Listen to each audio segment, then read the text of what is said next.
Hey guys, how's it going? Welcome to this video. Alright, so we're going to be talking about an issue that comes up every so often on older vehicles and how you guys can actually diagnose something like this and try to fix this issue.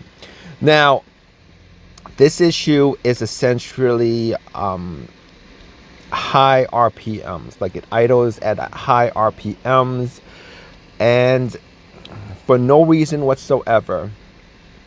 All right, for no reason whatsoever. Sometimes it does this after you fix the car, repair something under the hood. Sometimes it just occurs out of nowhere. Now, I've had this issue with my Tahoe hybrid, '08 Tahoe hybrid, but this essentially could happen in any vehicles. We're just gonna go down the list of what you guys can check for as far as fixing this issue. Sometimes it could be pretty elusive as far as the fix is concerned, and you're just gonna have to try to essentially troubleshoot and check off the things that aren't causing it, just so you can narrow down the possible causes of it and fix it. First of all, if you guys have this issue, what you guys want to do is you guys want to make sure that the throttle body and throttle position sensor don't have any issues.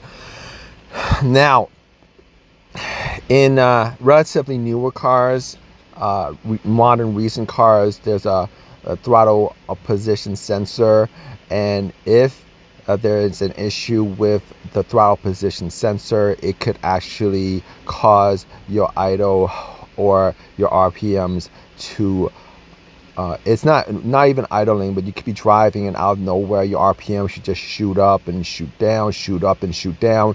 And that's happened with my 2008 Tahoe hybrid, and it kept on doing that during a couple of times during the day. I had to shut off and turn it back on again. First thing you guys want to do is you guys want to see if there's a check engine light. Normally, if there's a fault with the sensor or reading with the sensor, you're going to get a check engine light specifically for the throttle position sensor. Now, even if you don't get a check engine light for the throttle position sensor, if you have a older vehicle, you definitely want to clean out the throttle body. Definitely want to clean out the throttle body. That could cause a lot of idling issue. It could cause low idling. It could cause high RPM idling. Both those things are going to cause you issues.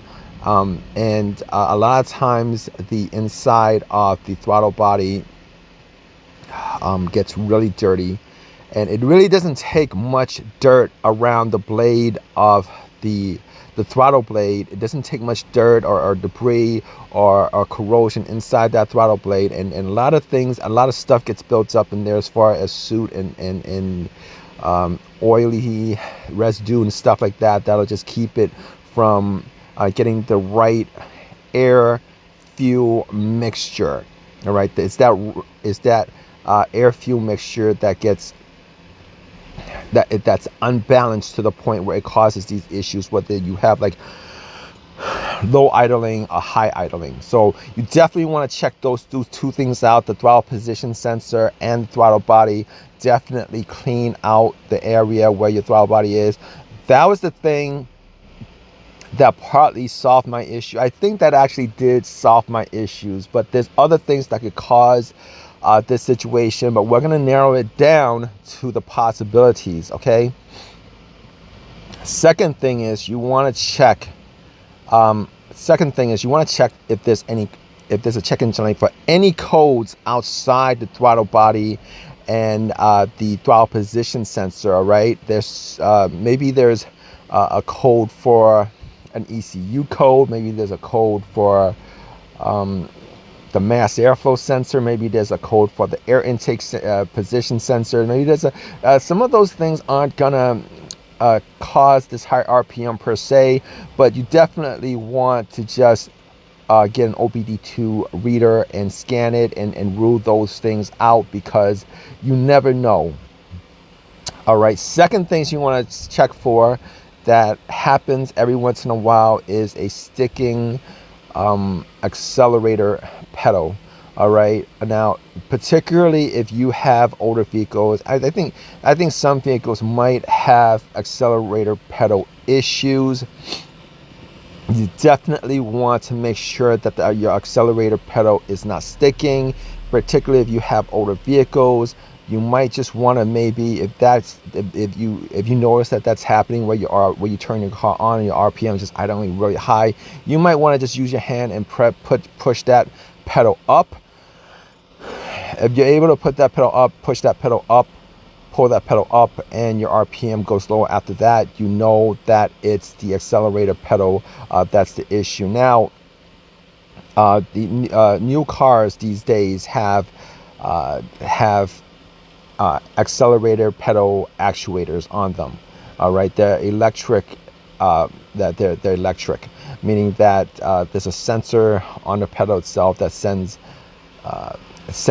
to your car's ECU where the position of the pedal is.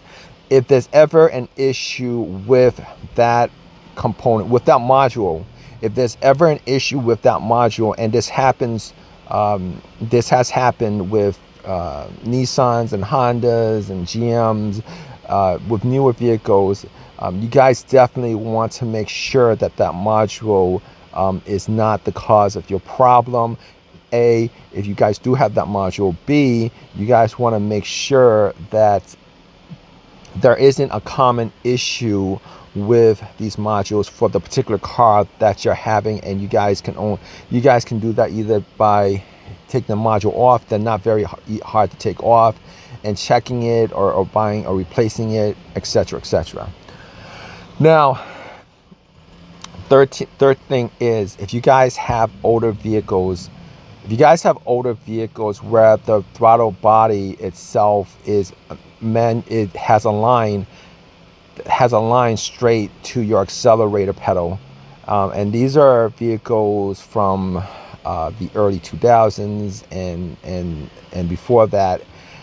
These vehicles have a line, couple lines that connects to the throttle body. If you guys have worked on the throttle body, taking it off or whatever, or need to take those lines off, sometimes people swap out those lines. Normally there's two lines to the throttle body to the throttle bodies. Okay, sometimes there's an adjustment on those lines where you could actually adjust where those lines sit. All right, and you might want to just try to figure out whether that was an error that was made when you actually changed out or fixed or took the throttle body off. If you have this situation after taking the lines off the throttle body, you want to make sure that those lines are correctly in place. A. B, you want to make sure that those lines are, sometimes those lines have adjustment points, little nuts, little nuts that you could actually turn to adjust where those lines sit, as far as it is connected to where the accelerator position is. All right, you might want to check to make sure that those adjustments are correct. A, you might want to make sure that those lines are not crossed over, meaning that you did not switch one line from the other line, and yeah, so that you definitely want to do that, because people definitely make mistakes with these particular when they're putting these lines in place after their repairs. All right, so anyway, so that's pretty much the analysis, of troubleshooting of this particular situation. Now, there are possibly other things that could cause these kinds of computer issues. ECU issues, etc., etc. But the ones that I've listed are essentially the most common ones. You definitely want to check those things as far as trying to fix your issue. If you guys have any of your own personal experience with this that you've gotten to fix your issue that wasn't mentioned, definitely leave a comment in the comment section. It might help somebody else out. Please give me a thumbs up. Please subscribe. Leave a comment if you guys want to leave a comment. Leave a question. All right. Hope this helped you guys out, guys. Take care.